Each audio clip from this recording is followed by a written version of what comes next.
Oi, gente, tudo bem com vocês? Espero que sim, espero que todos vocês estejam bem. A gente está aqui para dar início à Sociologia 6 e, infelizmente, a gente vai terminar a nossa trajetória na Sociologia de forma remota, distante, por conta da pandemia não ter sido resolvida ainda, a gente não tem uma vacina. Por uma medida de segurança e de saúde, para assegurar as nossas próprias vidas, a gente ainda vai ter que continuar os estudos remotos nesse semestre. Então, de certa forma, vai ficar essa distância, e isso vai fazer com que a gente tenha que mudar algum dos caminhos que eu tinha planejado para a Sociologia 6, assim como infelizmente aconteceu na Sociologia 5 com a desigualdade social, o fato da gente não poder ter tido a oportunidade e experienciado a ação social. O mesmo vai acontecer nesse sentido, então a gente vai ter que adaptar as atividades ao modo remoto. Bom, como a gente está falando da Sociologia 6, primeiro a gente precisa se perguntar sobre o que é que vai falar a Sociologia 6, né? Então, a Sociologia 6 é uma sociologia que eu chamo de sociologia política.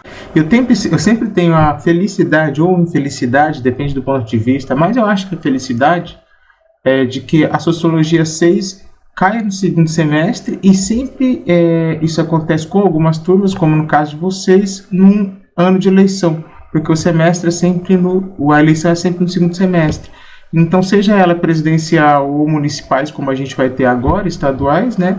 No Brasil todo, as eleições vão acontecer e a gente vai estar debatendo ao mesmo tempo a sociologia política, o que não é nenhum problema, porque a gente não vai falar de partidos políticos, a gente não vai fazer propaganda, né? Não é disso que se trata, né? Aqui é uma questão de ciência, né? É uma sociologia política, uma ciência política, mas não um partido político. Então, não se trata desse ponto de vista. Mas é óbvio que a gente vai tocar nesses aspectos da vida política, porque eles são essenciais. Então, a ementa que eu recebi da Sociologia é uma ementa que traz os seguintes temas para que a gente debata nessa Sociologia 6. Os temas são instituições sociais, cidadania e política, a formação da concepção de cidadania moderna, direitos civis, políticos, sociais e humanos. Então, são a partir desses temas que a gente vai discutir durante esse semestre online, remoto, a sociologia, né? Um debate sociológico. Então, vocês podem ver que tem a questão das instituições sociais, da cidadania e da política, da construção da cidadania moderna e dos direitos civis, políticos, sociais, humanos e tal. Então, é muito importante que a gente compreenda como é que esses temas se relacionam, como é que eles se encaixam, o que é cidadania e o que o conceito ou a ideia de cidadania tem a ver com política, como é que eles se relacionam.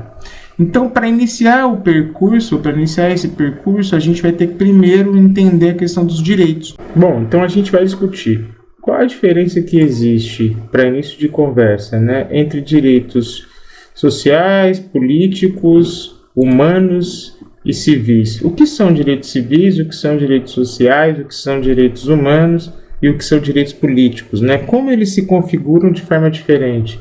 E para isso a gente vai entender como é que é a dinâmica de funcionamento político de uma sociedade, ou seja, como é que se funciona, como é que se constitui a política, afinal de contas, o que é política e em qual medida isso que a gente chama de política se relaciona com a nossa vida cotidiana, com os espaços cotidianos da nossa vida. Então, para que a gente compreenda essa dinâmica, eu escolhi pensar duas formas de configuração política, ou seja, duas formas de pensamento e de estrutura de pensamento e organização política que resultam em produções de estados políticos diferentes e, obviamente, em relações diferentes da política para as pessoas que experimentam ela nesse estado. Quais são os dois que eu escolhi?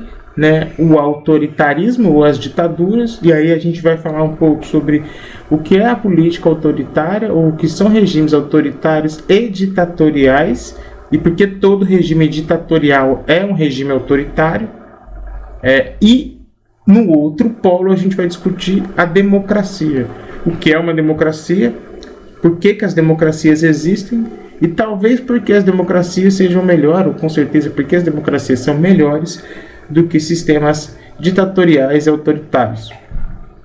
Então, a partir desses dois pontos de vista, desses dois modelos de implementação política, é que a gente vai pensar a concepção de política, né? O que é política e como que a política ou formas de governo político se comportam na constituição de sociedades. A gente poderia pensar também a monarquia, né? O sistema monárquico como uma manifestação política que também tem reflexo no comportamento das pessoas da sociedade que vivem, né, naquele período, naquele tempo. Então, a democracia ela é uma invenção moderna, né, uma invenção política moderna.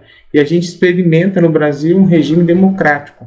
Então, veja, e entre essas experiências a gente tem que entender, por exemplo, a gente vai pensar sobre isso, o que significa, né, uma democracia. Uma democracia é a possibilidade, quando efetiva e quando funciona bem, de convivência entre os diferentes, onde prevalece a vontade da maioria.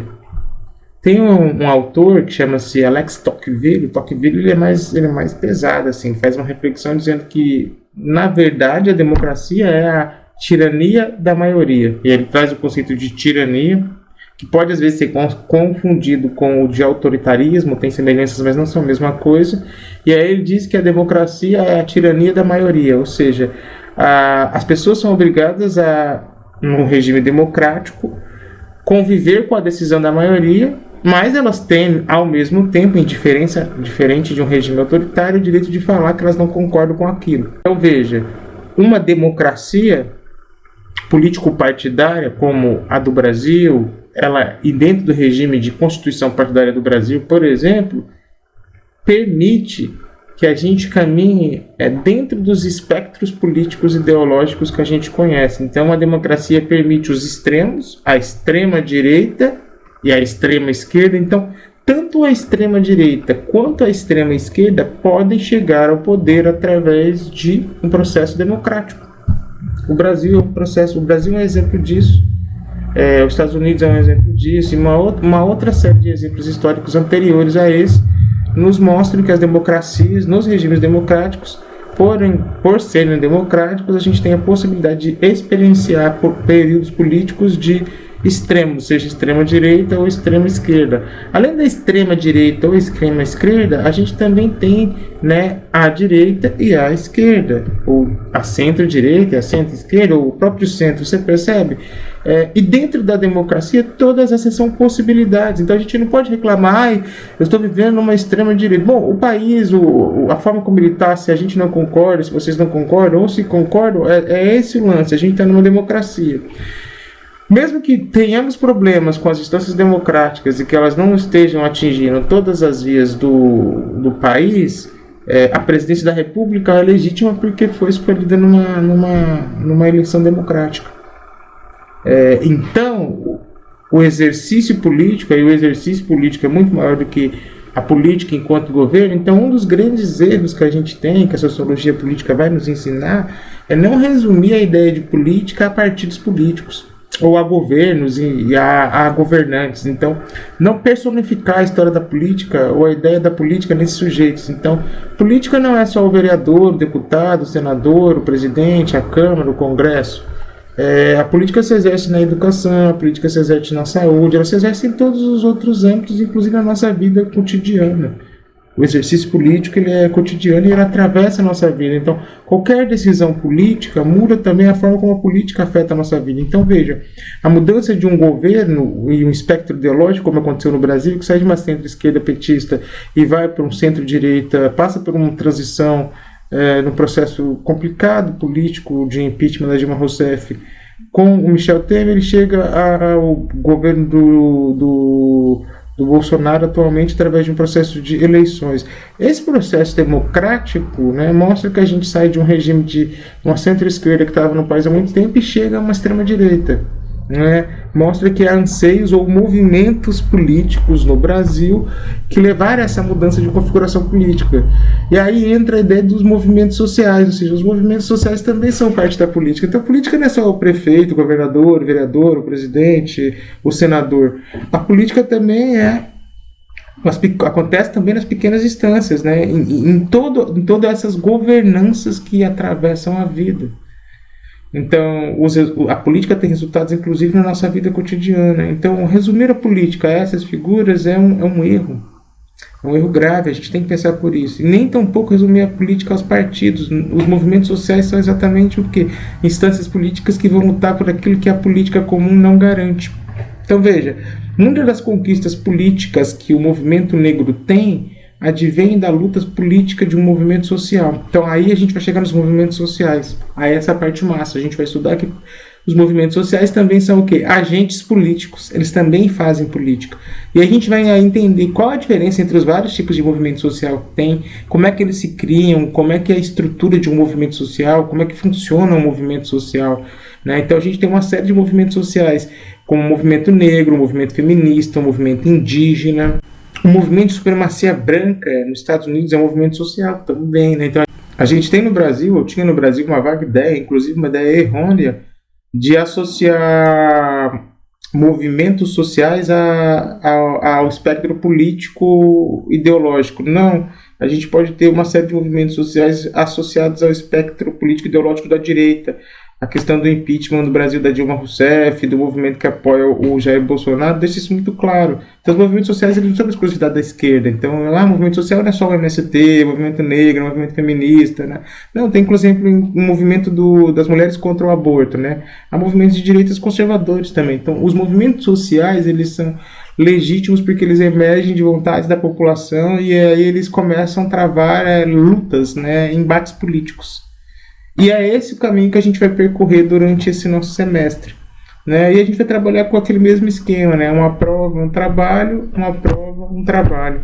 4 atividades por semestre. Então, eu queria que vocês prestassem atenção na dinâmica da aula. Essa aula é uma aula introdutória. E aí, a partir da semana do dia 26, da semana de 26, que é a semana em que eu volto, então semana que vem não tem atividade de sociologia, seguindo o cronograma do campus. Na semana do dia 26 eu volto. E na volta dessa semana de 26, e a partir das outras, a dinâmica será sempre a mesma.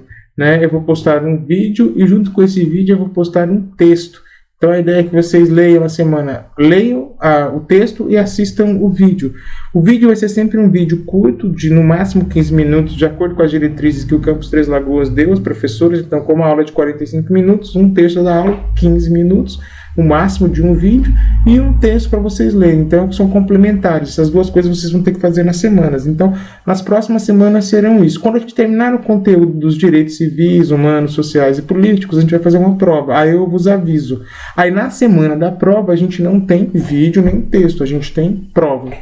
Beleza? Mas também, qualquer dúvida, vocês podem me procurar por WhatsApp. Também, se precisar marcar um PE, tirar uma dúvida, às vezes a dúvida a gente consegue tirar pelo WhatsApp, às vezes a gente precisa marcar um PE, aí a gente marca um PE, faz pelo Google Meet, enfim, pela forma que for mais acessível a vocês, e aí a gente tem um tempo maior para debater as dúvidas que surgirem. Por enquanto é isso, fiquem bem, estou com saudade, se cuidem, axé, até próxima semana. Se liguem, por favor, nas nossas redes sociais, quem estiver assistindo ainda as aulas de sociologia e não seguir o Malungos de Zumbi da Andara no Facebook e no Instagram, segue lá e se prepara para a Semana da Consciência Negra, que vai ser online, mas que vai ser linda. Até a semana do dia 26.